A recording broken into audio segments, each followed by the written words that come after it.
This is a CBNnews.com update. I'm Mark Martin. The presidential race is firing up on both sides after recent remarks by Barack Obama offended the McCain campaign.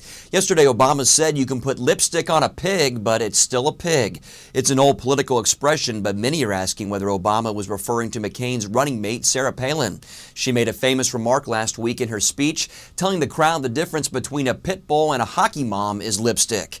McCain's camp says it was offensive and disgraceful, but Obama's camp insists he was not talking about Palin, and the Republican outrage is a pathetic attempt to play the gender card.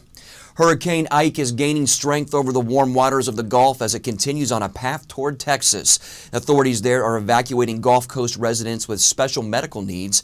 Ike is expected to hit somewhere along the Texas coast this weekend as a Category 3 storm. Authorities are holding back on a full-scale evacuation until they get a better idea of the storm's path, but they're encouraging people to gas up their vehicles and be prepared to leave.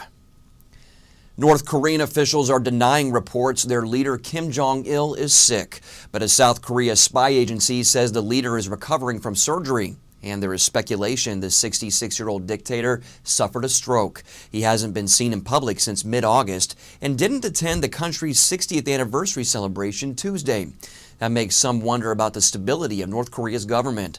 But North Korean officials call the illness reports a conspiracy plot. In other news, scientists are calling the first test of their new atom smasher a success. It's one of the most expensive science experiments ever.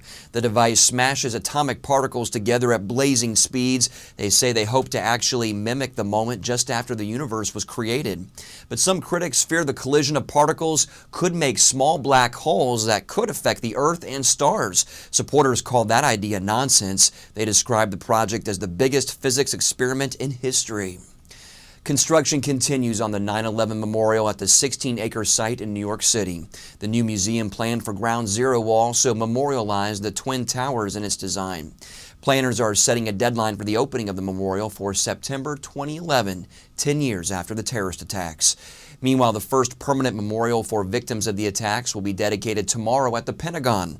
And the field where Flight 93 went down is now a national memorial outside Shanksville, Pennsylvania.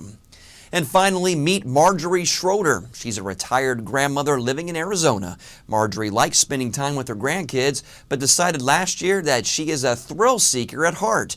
So now the 80-something retiree skydives. Look at her go. This is video from her third jump, and she says it won't be her last. Marjorie's husband says he's not nervous about her new hobby. A B-17 pilot during World War II, he says parachuting is a lot safer than it used to be. Coming up later today on CBN's News Watch, the latest on Obama and McCain from the campaign trail as the race for the White House heats up. Plus, find out why hydrogen-powered cars may rule the roads sooner than you think. Check your local listings or watch the newscast streamed here online at 4 p.m. Eastern. Just click on the word News Watch right here on this page.